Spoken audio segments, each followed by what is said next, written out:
2026 FIFA বিশ্বকাপের বাকি মোটে 38 দিন। তবে প্রথমবারের মতো 46 দল নিয়ে হতে যাওয়া বিশ্ব আসর নিয়ে থামছে না বিতর্ক। এখনও নিশ্চিত নয় ইরান বিশ্বকাপে অংশ নেবে কিনা, আর না নিলে কোন পথে হাঁটবে ফিফা তাও অজানা।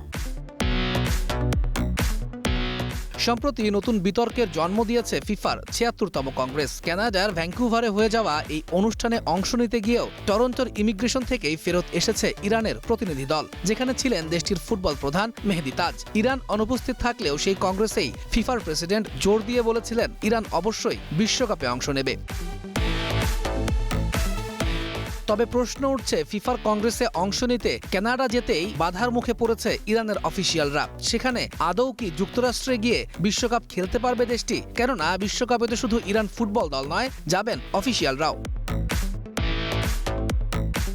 ইরানের আধা সরকারি বার্তা সংস্থা তাসনিমের বরাতে রয়টার্স জানিয়েছে, বিশ্বকাপে অংশ নেয়ার বিষয়ে ফিফার সঙ্গে আলোচনায় বসতে চান ইরানের ফুটবল প্রধান মেহেদি তাজ।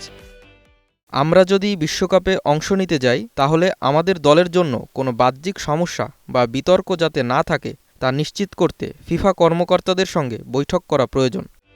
ফিফার পক্ষ থেকেও ইরানকে বৈঠকের আমন্ত্রণ জানানো হয়েছে বলে জানিয়েছে বার্তা সংস্থা এপি। সুইজারল্যান্ডের জুরিখে আগামী 20 মের মধ্যে এই বৈঠক অনুষ্ঠিত হবার কথা। তবে সে সময় বিশ্বকাপের বাকি থাকবে মোটে 3 সপ্তাহ। এই অল্প সময়ে উদ্ভূত পরিস্থিতি সামাল দেওয়া সম্ভব হবে কিনা সেটা নিয়েও উঠছে প্রশ্ন। বিশ্বকাপ সামনে রেখে জুনের শুরুতে যুক্তরাষ্ট্রের অ্যারিজোনায় ক্যাম্প শুরু করার কথা ইরান ফুটবল দলের। সেখান থেকেই ক্যালিফোর্নিয়ায় গ্রুপ পর্বের ম্যাচ খেলার কথা তাদের। তবে বিশ্বকাপ যতই ঘনিয়ে আসছে ততই ডালপালা মেলছে অনিশ্চয়তা। তৌহিদুল ইসলাম, স্টার নিউজ।